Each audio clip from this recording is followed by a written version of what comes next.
From the calm sands of Cape Canaveral, Florida, where a massive great white thrashed in the shallows, to the icy waters off Gansby, South Africa, where a shipwreck dive turned into a life-or-death struggle. In this video, you will witness 6 terrifying shark encounters. Each story illustrates how quickly ordinary adventures can turn into chaotic, life-threatening moments as humans come face to face with some of the ocean's most powerful predators. On September 12, 2024, the early morning sun painted Cape Canaveral, Florida in golden light as weekend visitors trickled onto the beach, expecting a quiet day. The humid air carried the scent of salt and sunscreen, and gentle waves rolled steadily against the shore, creating an atmosphere of calm routine. Families set up umbrellas, joggers traced the waterline, and fishermen cast into the surf, unaware of the terrifying event about to unfold. At 8:15 a.m., a sudden commotion rippled through the shallow surf. Beachgoers pointed and whispered, their voices tight with disbelief. Beneath the water, an immense shadow shifted, its size impossible to ignore. Moments later, the cause revealed itself. A great white shark, easily 20 feet long, stranded in the shallows. Its sleek gray back gleamed in the sunlight as it thrashed desperately against the sand and tide, a spectacle both extraordinary and horrifying. The Coast Guard arrived swiftly, their vehicles crunching across the hard sand as officers leapt out, assessing the scene with practiced urgency. They quickly roped off the immediate area, instructing onlookers to retreat while trying to maintain calm amidst rising panic. People hovered just beyond the barriers, phones raised, hearts racing, captivated and terrified by the sight of a creature usually confined to distant ocean depths, now writhing only yards away. Its tail flicked weakly at first, sending small arcs of water across the sand, the soft hiss of displaced sand punctuated by occasional low guttural groans of the animal's effort to right itself. The shark's eyes, dark and reflective, seemed to fix on nothing, yet they radiated a raw, primal intelligence that made the crowd instinctively recoil. A Coast Guard crew member, a 34-year-old man named Daniel Harper, cautiously approached with a long, reinforced pole, intending to prod the shark's dorsal fin and determine whether it was alive or had succumbed to the shallow stranding. His boots sank slightly into the wet sand, and every movement was deliberate, calculated to avoid startling the already panicked animal. The moment the tip of the pole contacted the fin, the shark reacted with terrifying speed, its massive body exploding into sudden, violent motion. Water and sand erupted into the air as its tail slammed across the shore, creating a miniature tsunami that knocked over umbrellas and sent coolers and beach bags skittering across the sand. Harper lost his footing, stumbling backward into a small dune, while another officer beside him was caught in the spray, tumbling sideways onto the sand. The crowd screamed, panic igniting as the sheer power of the animal became undeniably clear. The shark slid further toward the incoming tide, its head dipping low as jaws snapped repeatedly, each motion producing a wet, horrifying clap against the shallow bottom. Its teeth, serrated and massive, gleamed as the morning sun reflected off their wet surfaces, close enough to graze the surf line where children had moments earlier played. The officers struggled to maintain a perimeter, but the animal's thrashing sent debris flying in all directions, umbrellas collapsing, surfboards toppling, and sandboards sliding into the shallow water. The crowd's hysteria grew. Some retreated further up the beach, others frozen in disbelief, unable to tear their eyes from the unfolding chaos. The shark's movements were erratic but controlled, each whip of its tail and sudden surge toward deeper water demonstrating its immense strength and instinctual drive to survive. For what felt like an eternity but was only minutes, the scene teetered on the edge of disaster.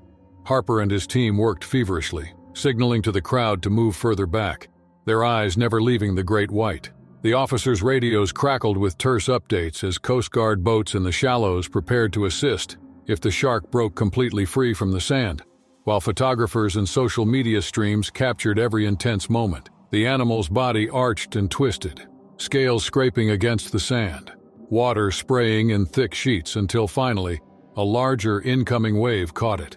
The water lifted the creature almost effortlessly, a sudden surge that pulled the shark backward, away from the panicked crowd, back into the deeper surf where it could regain its strength. As the wave receded, the great white's dorsal fin sliced through the water one last time, cutting a solitary sleek line across the morning tide before vanishing beneath the surface. leaving only a disturbed wake and the stunned silence of onlookers. Harper and his team exhaled collectively, muscles trembling from adrenaline, aware that the day could have ended in disaster, that the thin margin between safety and tragedy had been crossed in mere seconds. The sand, littered with strewn beach equipment, bore testament to the shark's raw power, while the smell of salt, wet sand, and fear hung thickly in the air. Beachgoers, some wide-eyed, some shaken to the core, began to retreat or gather their belongings. The memory of the morning's near catastrophe etched into their minds.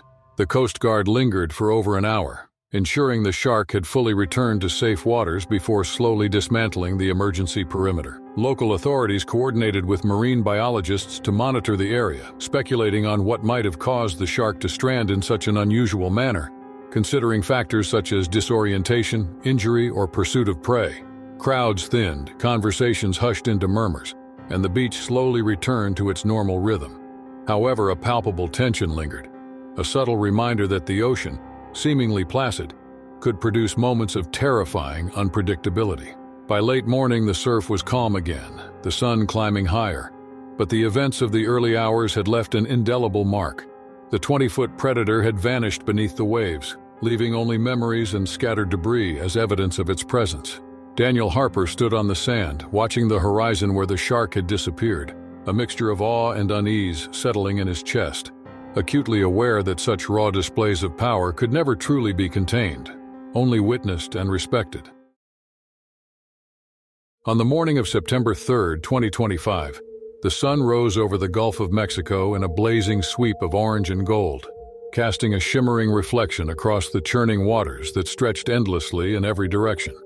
Offshore, a modest oil platform jutted from the sea, its steel supports creaking faintly under the constant motion of the waves. Workers moved along the narrow catwalks, performing routine inspections and maintenance, unaware that the calm early hours would soon be shattered by raw, predatory violence. Among them was 31-year-old Javier Moreno, a seasoned rig hand with over a decade of experience, his hands calloused from years of handling cables, valves, and heavy machinery. Leaning over the edge to check a sensor beneath the platform, he squinted at the green-gray depths below, noting the occasional glint of fish moving in the sun-dappled water, completely unaware of the enormous shadow slipping silently through the waves nearby.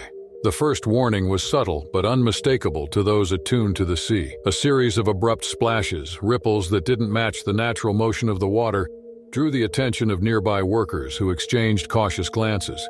Then came the unmistakable shape, a massive 13-foot tiger shark, its striped gray body cutting through the water with predatory precision, drawn by the commotion of discarded bait from fishing boats and the rhythmic slap of tools against steel. It moved with silent intent beneath the surface, eyes fixed, muscles coiling like a tightly wound spring, waiting for the perfect opportunity to strike. The calm morning, with its warmth and routine, seemed suddenly alien, the sunlit waves turning into a stage for imminent chaos. Within seconds, the predator struck. Its head surged upward with astonishing speed, jaws opening to reveal rows of serrated teeth designed to cut through flesh and bone alike. Javier, still bent over the edge, barely had time to register the movement before the shark rammed him forcefully, its massive bulk slamming against his legs with bone-jarring force. Pain shot up his right leg, a hot, sharp agony that stole his breath, and the right hand cried out silently. Unable to voice his terror over the roar of crashing water and the startled shouts of his coworkers, the shark clamped its jaws around him, thrashing violently, dragging him toward the water with a terrifying power that seemed to disregard his weight and the steel grating beneath his feet. The initial shock left him disoriented, his senses flooded with pain, adrenaline, and disbelief, every instinct screaming that this was life-threatening, that the predator would not relent. Workers scrambled instantly, their training kicking in as they grabbed ropes, poles, and hooks, lashing at the shark in desperate attempts to protect their colleague. Shouts of warning and commands collided with the splashing water, creating a cacophony of fear and urgency. One man swung a long metal pole, striking the shark's head in hopes of forcing it to release its grip, while another threw a thick rope toward Javier, trying to pull him back to safety. The water churned violently, foamy and red as the shark thrashed, unwilling to surrender its hold. Protective gear offered only limited resistance. Torn gloves, ripped boots, and shredded pants were evidence of the immense strength and ferocity of the predator. The scene was a maelstrom of panic, violence, and survival instinct, the confined space of the platform amplifying every movement, every splash, every desperate attempt to intervene. After what seemed like an eternity but was only seconds, the shark released Javier, who collapsed against the steel grating, drenched in blood and trembling from the combination of pain and shock. Co-workers hauled him carefully toward the platform's central deck, securing him with makeshift harnesses to prevent him from sliding further or accidentally falling overboard. Despite the severity of his injuries, he remained conscious, his breathing ragged, heart hammering, eyes wide with disbelief at the rapid escalation from ordinary workday to life-threatening encounter. The shark circled once more in the nearby water, massive tail slicing through the surface, before retreating into deeper water with a grace and power that underscored its role as apex predator, leaving a trail of disturbed water and shaken humans in its wake. Emergency protocols were enacted immediately.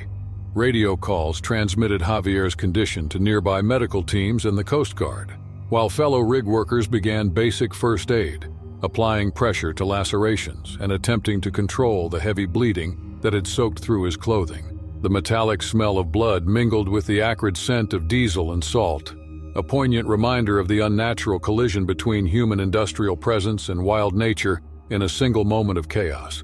Onlookers from neighboring rigs and passing vessels watched with tense concern, instinctively understanding the deadly potential of a tiger shark when provoked or presented with an opportunity. Authorities later reviewed the incident, emphasizing the bold and opportunistic nature of tiger sharks, particularly near offshore structures where human activity, discarded bait, and splashing can provoke sudden violent encounters. Experts noted that while sharks often avoid humans, the combination of curiosity, hunger, and provocation can result in precisely the type of attack witnessed that morning, where a seasoned worker's familiarity with the sea offered little protection against the raw, overwhelming power of a 13-foot predator. Javier's survival was attributed to the immediate response of his colleagues, quick thinking under pressure, and the partial intervention of the platform structure itself, which limited the shark's mobility compared to open water conditions. The aftermath left a lasting impression on everyone involved. Workers returned to their tasks later in the day with heightened caution, glances cast repeatedly toward the water, wary of shadows and movement beneath the surface.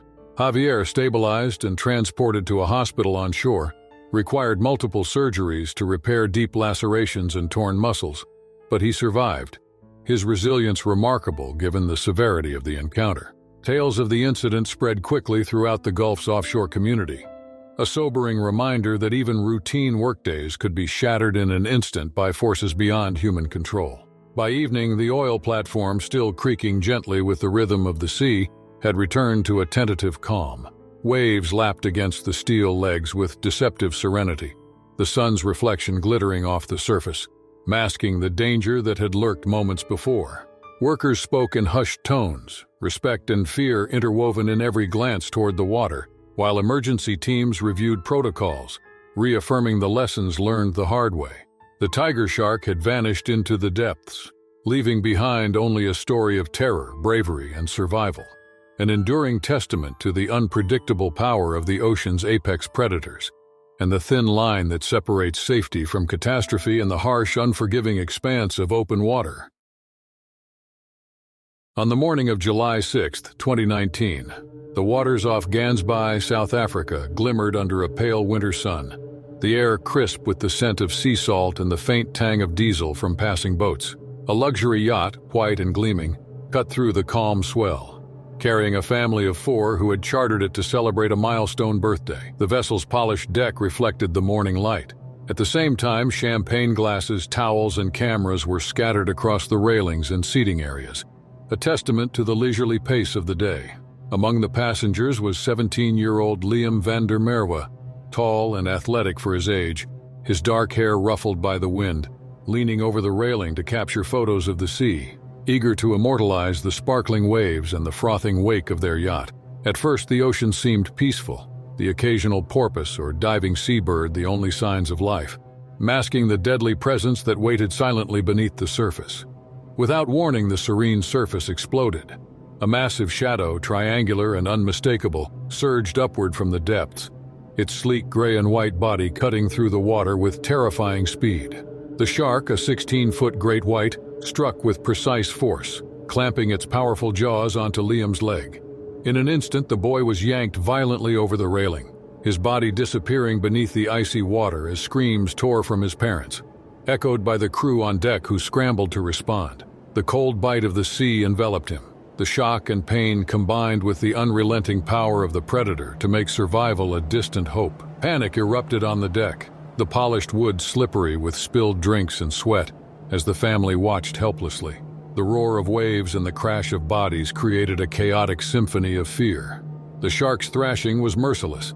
Its powerful tail whipped the water into frothy torrents, each surge dragging Liam further from the vessel, tearing at the wet suit and flesh alike, leaving a trail of blood in the turquoise sea. Crew members leapt into action, the yacht's captain maneuvering to follow the predator. In contrast, others grabbed flotation devices, ropes, and rescue hooks, desperately trying to reach the boy before the attack claimed him completely. Yet every approach was met with renewed aggression. The shark struck repeatedly, circling with the precision of a predator accustomed to striking fear into larger creatures, the raw animal power on display impossible to counter with human effort alone. For tense, unbearable minutes, the family and crew battled against instinct, physics, and sheer terror. Every wave seemed to hide the predator, every splash a potential strike, while the boy's leg was violently pulled beneath the surface, the frantic effort to keep him afloat failing against the shark's superior strength. The yacht's polished rails were slick, the deck slick with water, and the cries of parents and crew mingled with the roar of the engine as the captain tried to close the distance without endangering others on board. Despite every attempt, it became horrifyingly clear that human intervention could not overcome the raw force of the apex predator in its domain. Finally, after what felt like eternity but was measured in excruciating minutes, the great white retreated, sliding back into deeper water, leaving only disturbed waves and drifting debris in its wake. The family stood frozen, grief-stricken and trembling, staring at the calm sea that seemed suddenly alien and menacing. The quiet that returned to the morning a cruel contrast to the chaos that had unfolded moments before. The yacht's crew, trained for emergencies but shaken to their core, attended to the parents, offering blankets, restraining support, and words that could not soothe the immediate horror or erase the image of their son dragged into the depths. The water, once glittering and inviting, now bore the ominous reminder of the ocean's unchecked power, the presence of a predator both majestic and merciless, and the fragile boundary that separated life from death in its domain. Authorities later reviewed the events, noting that the week had seen unusually aggressive behavior among great whites in Gansbai, a phenomenon likely influenced by seasonal patterns, water temperature, and the abundance of prey in the area. Marine biologists speculated that the predator, a mature male, had become particularly bold, habituated to human presence near tourist vessels, and driven by instinctive hunger and territorial assertion. While the specific circumstances of Liam's attack were tragic, experts emphasized that the combination of human proximity, sudden movement, and the shark's natural predatory instincts created a near-impossible scenario for survival once contact was made. The aftermath left a lasting scar on the Van der Merwe family, who returned home in stunned silence, their lives irrevocably altered by the sudden and violent loss. Psychological support and counseling were immediate priorities, yet nothing could replace the absence of their teenage son, whose life had been claimed by a force that operated outside human control. The incident became a somber example cited in marine safety briefings, emphasizing the need for vigilance around known predator zones, the unpredictable nature of apex predators, and the narrow line that separates recreational activity from disaster at sea. On the waters of Gansbai, the waves continued their unrelenting rhythm, indifferent to human tragedy. Tourists would still charter yachts, divers would still explore the cold depths, and fishermen would continue their work, all under the constant silent watch of creatures capable of astonishing power. Yet for those who had witnessed the morning's events, the ocean would never appear entirely calm again. Every ripple, shadow, and movement beneath the surface carried with it the echo of the attack, a grim reminder of the unbridled force of nature and the frailty of those who venture too close. On the morning of July 22, 2024, the sun rose brightly over the Algarve coast in Portugal, casting sparkling reflections across the turquoise waves that lapped gently against the golden beaches. The air carried the familiar warmth of midsummer, tinged with salt and the faint scent of sunscreen as tourists and locals began their day along the shoreline. 23-year-old Marco Silva, a thrill-seeker known among his friends for his daring stunts and fearless approach to the sea, balanced atop a sleek compact kneeboard, scanning the swell for the perfect wave to execute spins and tricks. He had spent the early hours riding small sets, diving into tight turns and carving arcs through the surf, drawing cheers from friends gathered on shore who recorded his maneuvers on their phones, unaware of the looming threat beneath the seemingly serene surface. The first warning came as a subtle distortion beneath the board, a dark shadow moving with unnatural speed and precision against the sunlit backdrop of the sandy seafloor.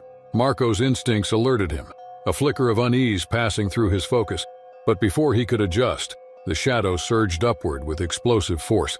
A 12-foot short-fin mako, drawn by the rapid splashes and erratic movement, rammed the board violently, the impact jolting Marco from his position and sending him tumbling into the churning water. The board flipped in the swell, rolling with him as salt water stung his eyes, and a pulse of adrenaline shot through his chest, igniting fear and survival instinct in equal measure.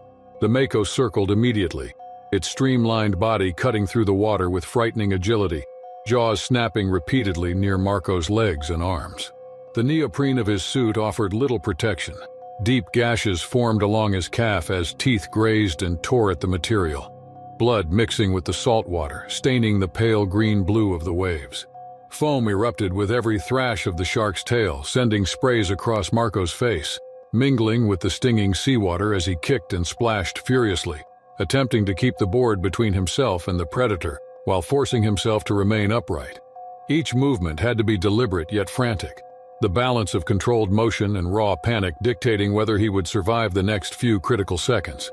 Friends on shore shouted encouragement. Their voices carried faintly across the water as Marco struggled to regain control. He rotated his body instinctively, presenting the board as a shield while scanning for the shark's next movement. The predator lunged with startling speed, striking at the floating board and sending Marco spinning sideways. Still, he managed to kick off its momentum, propelling himself away just enough to avoid a direct bite. The combination of shock, pain, and fear made every second feel drawn out, an endless stretch of adrenaline-fueled terror in which the simplest misstep could result in catastrophe. For tense minutes, the mako circled relentlessly, probing the young man with sharp, probing bites and sudden bursts of speed, each strike accompanied by frothy eruptions of seawater. Marco's limbs ached from constant movement, his calf pulsing with pain from the deep gashes, yet he forced himself to continue paddling, balancing the urgency of escape with the knowledge that any panicked or erratic motion could trigger another strike. The water roiled around him, waves tossed by the shark's movement, creating chaos that made judging distance or speed nearly impossible. Each breath was a struggle, the salt water mingling with blood and adrenaline as the fight between predator and prey unfolded in a deadly rhythm, the ocean a stage for raw, unrelenting power. Finally, after what seemed like an eternity, but measured only in those critical minutes, the shark retreated, slipping beneath the waves with a sleek, fluid motion, leaving only disturbed water and the faint sheen of blood on the surface as evidence of its presence.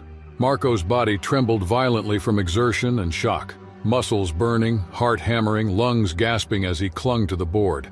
Finally able to stabilize himself in the calmer water beyond the shark's reach, his friends paddled out quickly, reaching him with additional flotation devices and guiding him back toward the shore, where sun-warmed sand and safety awaited, a stark contrast to the icy, violent chaos of the open water behind him.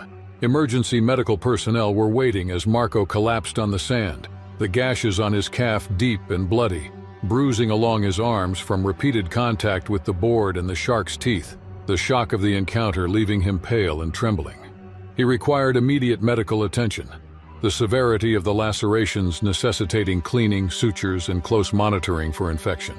Yet his survival was remarkable given the ferocity of the attack and the predator's relentless behavior. Friends and bystanders hovered close, awe and fear etched into their faces, speaking in hushed tones, some recounting every detail they had observed, others simply staring at the blood-streaked water with disbelief. Authorities later noted that shortfin makos are highly aggressive, fast, and opportunistic predators, particularly in areas with active splashing or unusual movements that mimic the behavior of their prey. Experts emphasized that encounters near populated surf zones, while rare, could escalate quickly due to the shark's speed, power, and acute predatory instincts. Marco's quick thinking, use of the board as a defensive tool, and immediate assistance from friends likely prevented the encounter from ending in tragedy, underscoring the narrow margin between survival and disaster when humans intersect with apex predators in their natural environment. The incident left a lasting impression on everyone involved. The Algarve coast, usually celebrated for its warm waves and safe recreational conditions, had revealed its unpredictable danger, a reminder that beneath the inviting turquoise surface lurked creatures capable of immense power and lethal precision. Marco, once eager to perform increasingly daring stunts, approached the sea with newfound caution, each wave a reminder of the morning when a single moment of misjudgment had brought him face to face with one of nature's fastest predators. By evening, the waters had returned to their familiar rhythm, waves lapping gently against the sunlit beaches, as surfers rode the same swells that had hours before hosted a life-and-death struggle. Yet for Marco and those who witnessed the attack, the memory lingered vividly. The chaos of splashing water, the flash of teeth beneath the surface, the raw power of the predator that had tested him in its domain. The short-fin mako had vanished into deeper water, leaving behind only a shaken young man, the blood in the waves, and an enduring reminder that even in a place celebrated for leisure and adventure, nature's apex predators demand respect, vigilance, and humility from all who enter their world. On April 18, 2022, the mouth of the Black River in St. Lucia glistened under a morning sun that promised warmth and adventure, the air thick with humidity and the faint aroma of tropical vegetation. 6 friends, all in their mid-20s and seasoned in outdoor recreation, had set out early to navigate the river's twisting channels, eager to experience the thrill of whitewater rafting in the Caribbean. Among them was 26-year-old Daniel Thompson, tall and lean with strong arms honed from years of kayaking and climbing, whose adventurous spirit had inspired the group to tackle this challenging stretch of river. The raft bobbed gently in the murky water, the sound of rushing rapids growing steadily louder as they approached the first major set. The current pulled them inexorably toward the swirling turbulence that promised both excitement and danger. The morning began like any other expedition. The rafters laughed and shouted, paddles slicing through the water in coordinated bursts as they navigated smaller eddies and minor drops. Birds wheeled overhead, and the distant canopy of mangroves rustled softly in the wind, casting long shadows over the water. Yet beneath the surface, the river concealed a threat few had anticipated. Bull sharks, known for their boldness and adaptability, prowled in the brackish water, drawn to the murky, fast-flowing currents where prey could be caught unexpectedly. The group, focused on their maneuvering and the rapids ahead, had no awareness of the large, dark shapes moving silently beneath them, their presence betrayed only by the subtle change in water movement that escaped casual notice. Suddenly, the river erupted. A violent set of rapids tossed the raft into a chaotic tumble, splintering momentum and sending several paddlers partially overboard. In the ensuing chaos, a massive 7-foot bull shark surged from the depths, its muscular body cutting through the water with terrifying intent. Daniel, caught off guard as he braced against the waves, felt a sudden excruciating impact as the predator clamped its powerful jaws onto his leg, thrashing violently. Foam and spray erupted around him, debris from the overturned raft scattering, paddles and floating gear tossed into the surging water. The violence of the attack ripped him from the raft, dragging him beneath the swirling currents with the strength of a living, relentless machine. The remaining friends reacted instantly, screaming and thrashing in the water as they tried to fend off the predator with whatever they could grasp: paddles, oars, and sections of the raft itself. Another bull shark lunged at floating gear, snapping teeth into foam and plastic, scattering the remaining rafters in panic. The water churned violently, waves and foam mixing with a crimson sheen that testified to the power of the predator and the injuries inflicted on Daniel. Every movement became a desperate balance of survival and instinct, the friends' arms straining as they attempted to push the shark away while avoiding further bites themselves. Their yells and splashing only seemed to attract more attention, the predator's acute senses attuned to the commotion, heightening the peril in those terrifying second-stretched minutes. Despite their desperate attempts, Daniel was pulled deeper into the turbulent river, disappearing beneath the froth and spray as the shark maintained its grip. The friends clung to floating debris, holding onto sections of the upturned raft and each other, their muscles trembling from exertion and terror. The river, usually a source of exhilaration and beauty, had transformed into a churning corridor of chaos, the sound of rushing water blending with the screams of the group and the splashes of the predatory attack. Adrenaline surged through their bodies, sharpening focus and reaction. Yet the force of the bull shark and the speed of the current left little room for effective intervention. Rescue teams arrived minutes later, having been alerted by concerned guides and other adventurers downstream. Their boats cut through the water with engines roaring, ropes and flotation devices readied for immediate deployment. The teams maneuvered skillfully through the rapids, pulling their remaining friends aboard with practiced efficiency. Their faces set in grim concentration as they scanned the water for signs of Daniel. The river calmed slightly downstream, but the chaotic aftermath bore clear evidence of the violent encounter. Overturned rafts, scattered gear, disturbed sediment, and the faint trace of blood staining the water's surface. Tragically, despite exhaustive efforts, Daniel could not be recovered. The violence of the attack and the treacherous currents had claimed his life, leaving the remaining friends exhausted, grief-stricken, and silently shaken to their core. Authorities later emphasized the inherent danger of bull sharks in shallow, fast-flowing river mouths, such as the Black River, highlighting their opportunistic aggression and remarkable adaptability to environments where prey and human activity intersect. Experts noted that the combination of turbulent water, panic, and the proximity of humans created conditions in which even experienced rafters could fall victim to these apex predators.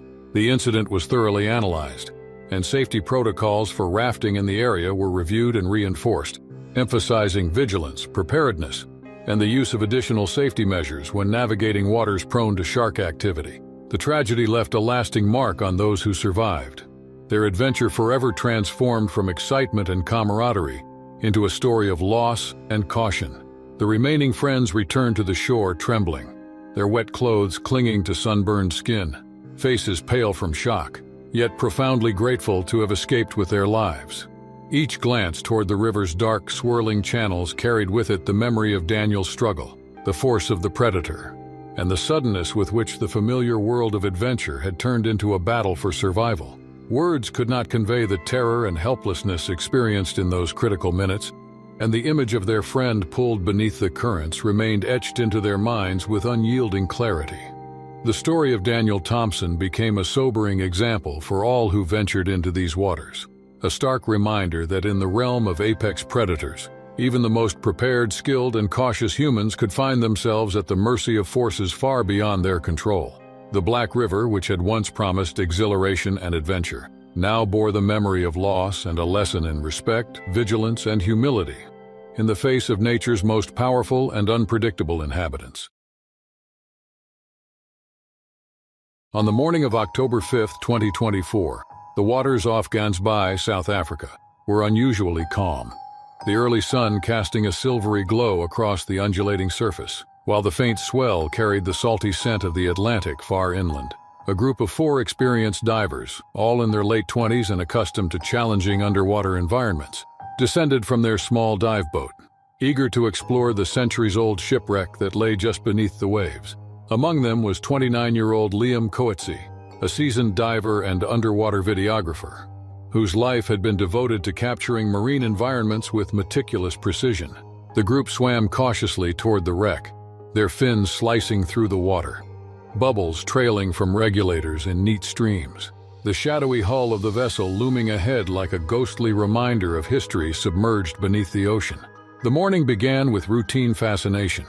The divers swam over twisted metal beams and encrusted wooden planks, noting the remnants of cargo and the intricate colonization of the wreck by coral and fish. Liam maneuvered carefully, camera in hand, capturing slow, deliberate shots of the eerie underwater scene. The light filtering through the water created an almost ethereal glow, illuminating jagged edges and silt clouds that had settled over centuries. All seemed calm, the divers absorbed in their exploration, when an unnatural stillness in the surrounding water hinted at the presence of something far larger, far more dangerous than the scattered fish and curious seals occasionally brushing past. Suddenly, from the shadows of the hull, a massive 16-foot great white surged forward with astonishing speed and precision. Its sleek gray body moved like a torpedo, muscles coiling beneath the skin in explosive motion. Liam, the closest to the predator, felt a violent impact as the shark slammed into his thigh, tearing through the neoprene of his wetsuit and sending a searing pain up his leg. Instinctively, he kicked and twisted, but the predator's strength was overwhelming, its jaws clamping with terrifying force as chaos erupted around him. Air bubbles surged upward in frantic streams, disturbing the silt and clouding visibility, and the twisted wreck became a maze of sudden panic and turbulence. The other divers reacted instantly, adrenaline surging as they tried to protect themselves and assist their companion. One attempted to fend off the shark with a spear, thrusting repeatedly, though the predator's speed and agility made each attempt only partially effective. Another diver tried to grab Liam and pull him backward, but the powerful currents created by the shark's movement and the surge of displaced water hindered progress. At the same time, the fourth struggled to recover a camera that had been ripped from his hands in the chaos. Visibility dropped to near zero as debris, silt, and bubbles filled the water, each movement amplified by fear and urgency. The once serene exploration transformed into a maelstrom of survival instinct. For tense minutes that stretched like hours, the great white circled, lunging repeatedly, snapping its jaws near the diver's arms and legs, testing them with its raw, predatory power. Liam fought to stay upright, legs kicking and arms swinging, using his camera and equipment as makeshift shields, while the force of each strike reverberated through his body. Pain seared through his thigh, every pulse a reminder of the shark's grip and the dangerous unpredictability of their environment. The other divers coordinated as best they could, sending signals and motions that were frantic and improvised, pushing and thrusting to distract the predator while keeping themselves out of the most direct line of attack. The wreck, once a site of historical curiosity, now served as both obstacle and partial protection, beams and planks slowing the shark's approach only slightly, the predator's persistence making every second a desperate battle against instinct and raw power. Finally, after what seemed an eternity but was measured only in those critical, heart-stopping minutes, the great white retreated, vanishing into the murky depths as swiftly and silently as it had appeared. The water slowly cleared, leaving Liam and his team gasping, limbs trembling, faces pale, and equipment floating loosely around them, some torn, some scratched, all bearing witness to the ferocity of the encounter. Liam's thigh was severely lacerated, bruising marking the path of the shark's body as it had struck and twisted. Still, he remained conscious, supported by his companions as they slowly and cautiously made their ascent to the surface. Each fin stroke toward the waiting dive boat was measured yet urgent, every glance over a shoulder betraying the lingering fear that the predator might still lurk nearby. Once aboard, the team collapsed on the deck, removing masks and regulators, gasping in relief at reaching the open air. The crew attended to Liam immediately, applying pressure to the deep gashes and preparing him for transport to a medical facility for surgery and wound care. Adrenaline still coursed through their veins, yet shock and exhaustion quickly followed, leaving the divers pale and shaken. The equipment was inspected, cameras damaged or lost, fins and regulators scarred, all reminders of the violent encounter and the thin line between routine exploration and mortal danger in waters frequented by apex predators. Authorities later issued a warning, emphasizing that shipwrecks off Gansbai often attract aggressive great whites, drawn by the concentration of fish, currents, and human activity. Experts noted that even experienced divers, aware of general shark behavior, can find themselves vulnerable when encountering mature, bold individuals that interpret movement as potential prey. The combination of proximity to the wreck, low visibility, and the predator's natural hunting instincts can rapidly escalate routine dives into life-threatening encounters, highlighting the need for caution, vigilance, and rapid response protocols during underwater exploration. The incident left a lasting impression on the divers, their routine exploration transformed into a vivid lesson in humility and respect for the ocean's most powerful inhabitants. Liam, despite severe lacerations and bruising, survived, his experience a testament to quick reflexes, calm under extreme pressure, and the support of skilled companions. Yet even after recovery, the memory of those critical minutes remained indelible. The surge of water, the impact of the jaws, the clouding silt, the frantic coordination, and the sudden disappearance of the predator into the depths.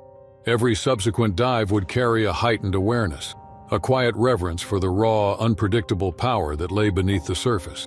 By late afternoon, the waters off Gansbai appeared calm once more, the sun slanting low across the ocean, waves glinting harmlessly in the golden light. Tourists and divers continued to explore the area, unaware of the morning's dramatic encounter. Yet, for Liam and his team, every shadow beneath the surface, every flicker of movement, would forever be measured against the memory of the great white that had turned a day of adventure into an unforgettable, terrifying brush with nature's apex predator. The shipwreck remained silent and ancient, its twisted hull a poignant reminder of history, human endeavor, and the lurking dangers that the ocean harbors with quiet, unrelenting authority.